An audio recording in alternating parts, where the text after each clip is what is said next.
So here's what we want to do. We want to add something in from each of these categories to make sure we're getting at least somewhat of a rounded perspective.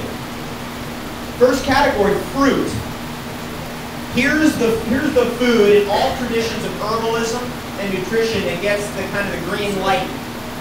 This is important to know. Really important to know. Berries. Berries get the green light. Every system of herbalism and nutrition, berries, berries, berries, berries.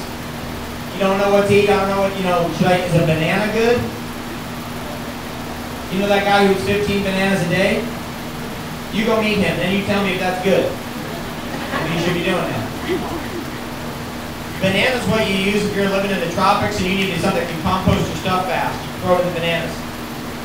But that seedless bananas, like pure starch sugar, is not really appropriate for where we're at. It's not appropriate, and actually causes candida and all kinds of sugar problems.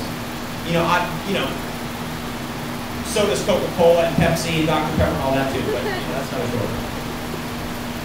Seedless fruit is going to make you seedless. Who wants to be shriveled up and seedless here? Dan, let's see a show of hands. Nobody? Seedless. That's the doctrine of signature. Sign of nature. Do the math. Look at the word. Sign of nature. Signature. Nature's always telling you, okay, so if you have a seedless fruit, it's going to make you seedless. We don't want that. So we got to go with things that have seeds. At least this is baseline stuff. Organic food with seeds in it. That's baseline stuff. Apples, oranges with seeds in it. Lemons with seeds in it. Limes with seeds in it. Fruit. Avocado has a nice pit in it. Avocados are pretty damn strong. You can plant a little avocado pit in your porch. Man, it's going, suddenly it's this high. You're like, what's going on here? Next thing you know, it's outgrowing your house. Then you're like, well, should we plant it outside? Will it make it through the winter? It won't make it through the winter. You can put it in a box and ship it to California. Somebody will grow it here. Send it to a friend.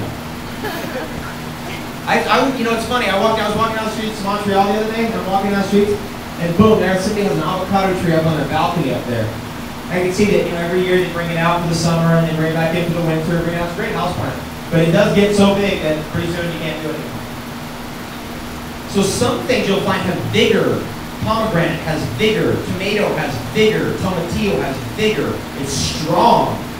Apples, grafted apples. I've thrown so many apple seeds in the ground and none of them came up. In fact, never has any of them come up, ever. I don't want to say something to all of us.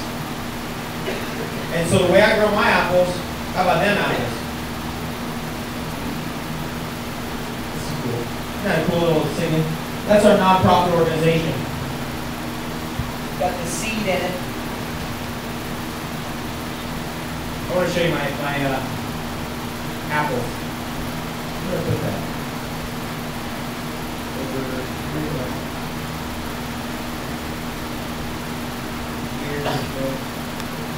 Get so many things layered on top of each other. There we go. Get this out of the way. Get this one out of the way. Okay, now we're done. Yeah. Here we go. There they are. These are our apples from this year. These will breed true to seed because it's not a grafted tree. Meaning, you know what grafting is?